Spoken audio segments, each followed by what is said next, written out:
Bonjour tout le monde. Cette vidéo-ci, on va parler des familles. Donc, les familles dans Revit, les objets dans Revit sont regroupés par famille et les familles sont divisées par type. Donc, on va regarder ça ensemble. C'est important de bien comprendre cette distinction-là parce que ça va avoir un gros impact sur les paramètres qu'on va parler dans quelques temps. Donc, si je prends un objet, dans ce cas-ci, c'est un diffuseur. On voit en haut ici, donc on a la catégorie qu'on parlait, bouche d'aération, et on a deux lignes. La première ligne en haut, c'est le nom de notre famille, et la deuxième ligne, c'est le nom du type.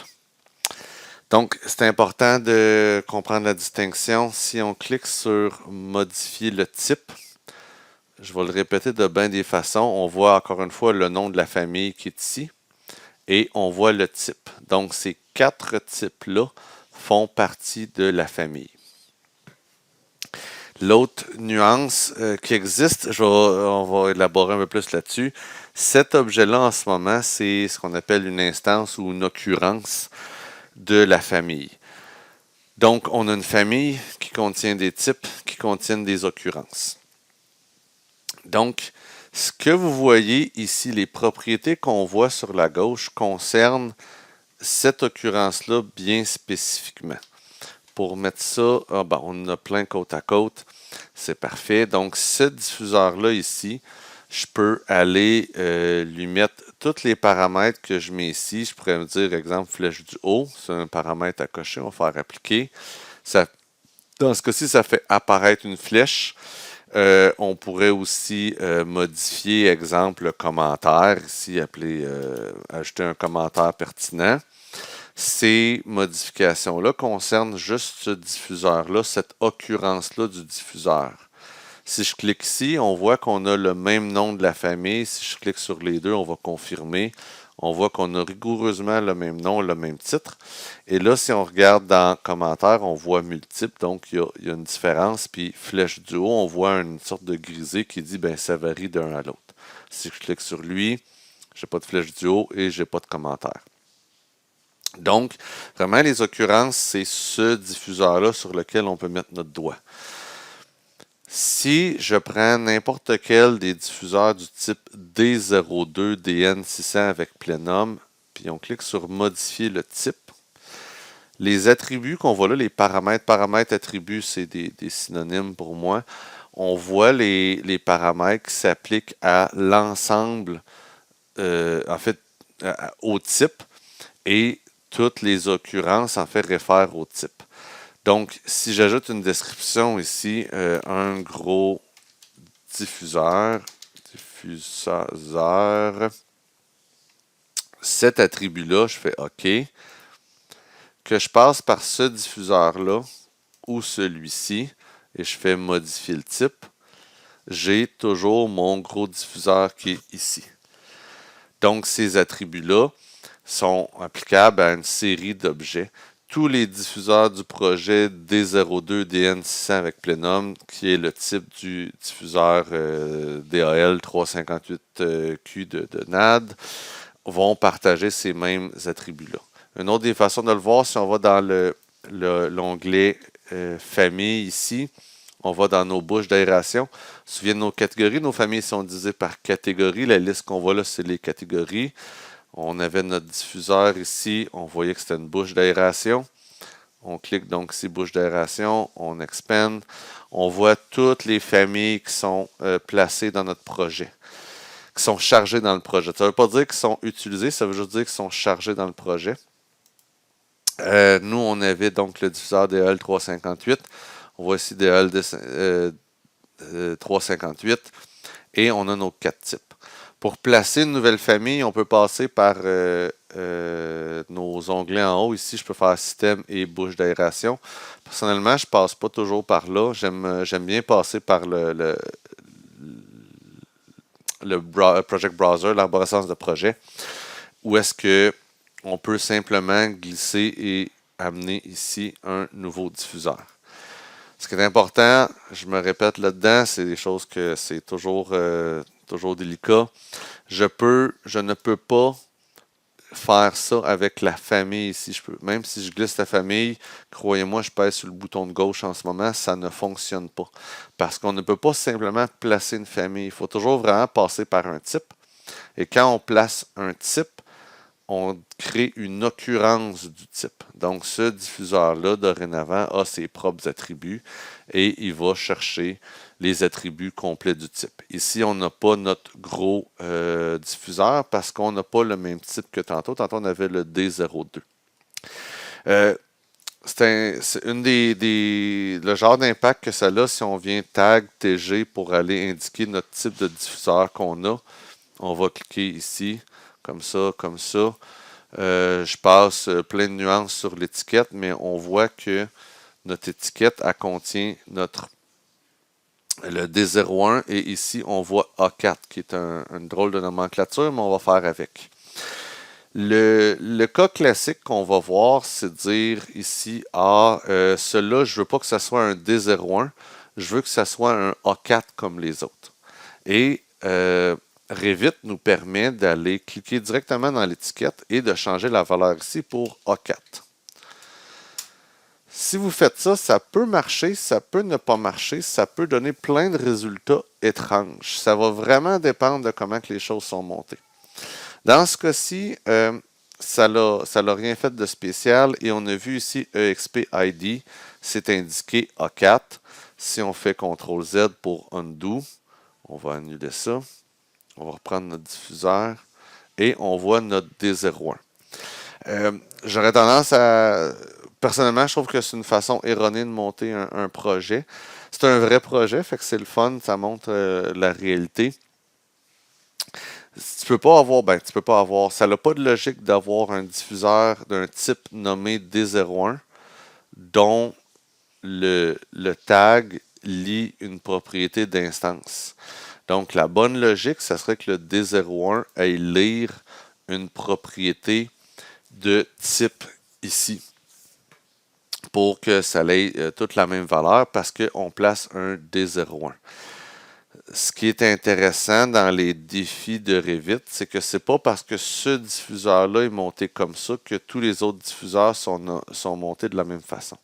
Donc, si on se prend une grille d'alimentation ici, G01, si on est chanceux, elle va être montée d'une façon qui est plus intéressante. Ça va rendre l'exemple plus fun. On va cliquer ici, on va en mettre 2 pour voir, escape, sortir de la commande. Et on voit EXP ID et ça donne vraiment l'impression qu'ils sont toutes montées pareil. Donc, le problème, en fait, ce qu'il faut faire attention, c'est que là, l'exemple qu'on a là, en fait, l'exemple qu'on a là est intéressant. La raison pourquoi il a été monté comme ça, c'est une façon un peu plus facile, mais moins puissante. C'est-à-dire que chaque diffuseur a ses propres propriétés et on n'a pas de potentiel de répétition. Donc, le piège dont je parlais il y a quelques instants, c'est quand on va modifier ça ici, des fois, la propriété qu'on a dans l'étiquette va être une propriété d'instance, de type, c'est-à-dire ici. Et dans ce cas-ci, on va monter, on parle de famille, on va en monter des familles ensemble. Donc, comment qu'on fait pour changer un paramètre? C'est une petite aparté, mais on le fait. Donc, je vais prendre la famille ici, je vais aller modifier la famille. On va avoir si le temps nous le permet, on va avoir plus de formations détaillées sur les familles, mais c'est sûr qu'on va se parler de paramètres. C'est pour ça que je vous parle des familles en premier. C'est l'éditeur de famille. En haut ici, les boutons qui vont nous intéresser beaucoup, c'est type de famille ici. Ça s'appelle type de famille. On revient au concept de type, mais c'est là aussi que les paramètres se trouvent. Et je vois tous les attributs qu'on avait, ou presque tous les attributs qu'on avait tantôt. Et je peux aller changer les paramètres qui sont de type ou d'instance. Donc, je vais en changer un pour me permettre de faire l'exemple que je veux faire. On voit notre EXP ID ici. Quand c'est indiqué par défaut, ça veut dire que c'est un paramètre d'instance ou d'occurrence. Si on clique sur le petit crayon ici, ça va nous le dire ici, occurrence aussi. Donc, on va le changer pour mettre ça en paramètre de type. Je vais parler plus des paramètres en détail plus tard. On fait OK. On voit que XPID n'a plus son petit par défaut. Et on va aller charger la famille dans le projet et fermer parce que j'ai fini de l'éditer. Il n'y a aucun lien. Les familles sont sauvegardées dans des formats de fichiers RFA. Il n'y a aucun lien entre le fichier RFA et votre fichier Revit, votre RVT. Une fois qu'on a chargé une famille dans un projet Revit, on peut supprimer, modifier le fichier RFA. Ça n'a pas d'impact. Moi, je n'ai pas tendance à souvent sauvegarder mes RFA. Je m'en sers juste pour avoir une nomenclature. Donc, est-ce que je vais enregistrer les modifications? Non, je ne veux pas. C'est des standards sur notre réseau. Je ne veux pas toucher à ça. Faire non. Ça va quand même charger la famille. Et ça existe déjà. Que voulez-vous faire? On veut remplacer la version existante. Donc, notre diffuseur qu'on vient de remplacer, c'est lui. On voit qu'on ne voit plus. On n'a plus notre EXPID. Et si je fais modifier le type ici, je vois mon EXPID qui est là. Ce qui est beaucoup plus la façon habituelle de monter les diffuseurs. Donc, je reprends mon exemple d'il y a quelques minutes.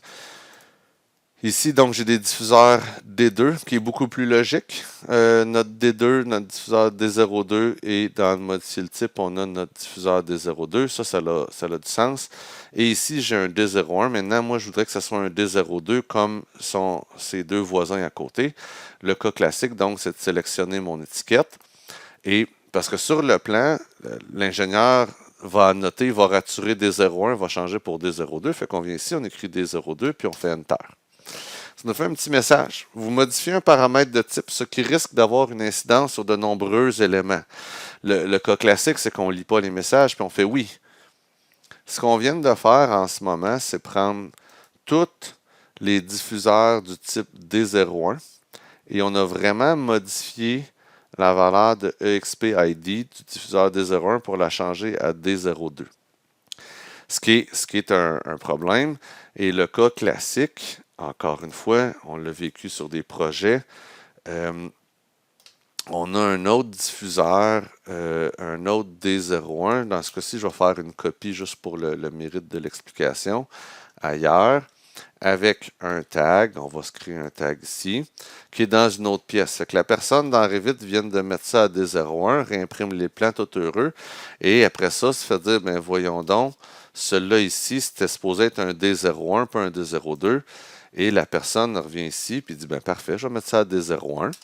Message, je ne le lis pas, je fais oui, et on revient, puis voyons, lui, il est rendu à D02. Si vous pensez que je n'ai pas vécu ces matchs de ping-pong-là dans des projets, parce que les gens comprennent souvent mal la distinction entre les types et les occurrences ou les instances. Donc, si je veux un D02, même si on vient raturer ici D01 pour changer pour D02, ce qu'il faut que je fasse, ce n'est pas que je change l'étiquette, c'est que je change le type de diffuseur ici pour en choisir un D02. Et là, ça va changer mon étiquette si j'ai bien fait ma job. Puis, juste pour faire exprès, il ne veut pas. J'avais-tu changé mon D02? Ah, mon D02, il y avait une erreur dedans. Bon. On a fait trop d'aller-retour. Fait que, donc, le D02, il est monté correctement. Donc, nuance entre les occurrences et les types. Ces paramètres-là, le débit ici, lui, je peux aller le rentrer à 150 litres par seconde. Ça n'a pas, c'est pas un problème parce que le débit, c'est vraiment ce diffuseur-là. Il y a combien de débit? Mon D02 ici, puis là, ils n'ont pas besoin d'avoir le même débit. Et c'est une source aussi, ça vient dans la source de confusion sur pourquoi dans cette même étiquette-là, il y a des paramètres que je peux changer live dans l'étiquette, puis il y en a d'autres que je ne peux pas. C'est pas qu'on ne peut pas les changer, il faut être plus prudent. Le message de Revit ne nous dit pas que tu ne peux pas, il dit juste es sûr de savoir ce que tu fais. Fait que règle du pouce, quand vous allez modifier une étiquette puis vous voyez ce message-là, en général, ça veut dire qu'il faut que vous fassiez non. Ça veut dire qu'on ne peut pas modifier directement l'étiquette. Et donc, il y a toute une logique. Maintenant aussi, vous avez vu que j'ai pu facilement changer un paramètre d'occurrence à type. Il n'y a pas de, il n'y a pas de règle absolue sur qu'est-ce qui fait qu'un paramètre devrait être de type ou d'instance. C'est c'est toujours, on essaie toujours de regrouper et de rendre la production de projets efficace. Le, ce qui est le fun avec les types, c'est que c'est très facilement réutilisable. Donc, on voit ici dans nos diffuseurs, ben, ce type-là ici, je le prends, je peux en placer, puis tous ces objets-là, ben, partagent des bonnes propriétés. Donc, celui-là ici, je vais aller modifier le type, je regarde ses propriétés, ben, je vais voir que si j'avais mon fabricant d'installer ici, bon, mais ça, c'est du NAD, etc., etc. Donc, ça va bien à réutiliser le même matériel. Il y a des choses qui sont évidentes ou presque évidentes que ça va par occurrence, exemple le débit, mais chaque type d'objet, il y a une réflexion à voir comment on veut les diviser, puis il y a des arguments pour ou contre. Ce qu'on va voir souvent, c'est que mon marque modèle vont être des paramètres de type. Il y a des choses qui sont beaucoup plus, encore une fois, bon, mais les débits, c'est vraiment spécifique à cet objet-là. Le collet, le 152 mm de diamètre de collet, c'est intéressant comme paramètre un peu sur la limite. Ça, donc, c'est le diamètre du raccord ici. Ce qu'on voit dans l'industrie, typiquement pour les diffuseurs, c'est que les dimensions de cette boîte-là, dans ce cas-ci, genre 600 par 600, devraient être un paramètre de type ou des paramètres de type. Parce que c'est vraiment... c'est une grosse boîte, on commande celle-là, mais le diamètre de collet, lui, ce paramètre-là, on le met par occurrence. Mais on commande quand même des choses différentes pour un collet ou pour un autre. La logique derrière ça, c'est que globalement, la grosseur de la grille n'a pas vraiment d'impact sur ta sélection de débit, sur ta sélection d'équipement. C'est pour fitter dans la tuile, c'est un peu plus architectural. Le diamètre du collet, lui, tu dois le valider en fonction de ton débit. Donc, nous, ce que les ingénieurs chez XP me disent, c'est que on veut s'assurer quand on révise les plans, mais je vois un diffuseur ici, j'ai un 150 litres seconde dans un 152 mm, je me doute que ça ne fitterait pas. Donc, c'est beaucoup plus facile à réviser.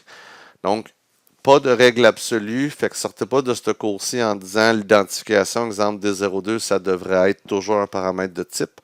Il y a des cas que c'est intelligent d'aller par paramètre de type. Souvent, quand on répète la même information, ça va bien par paramètre de type.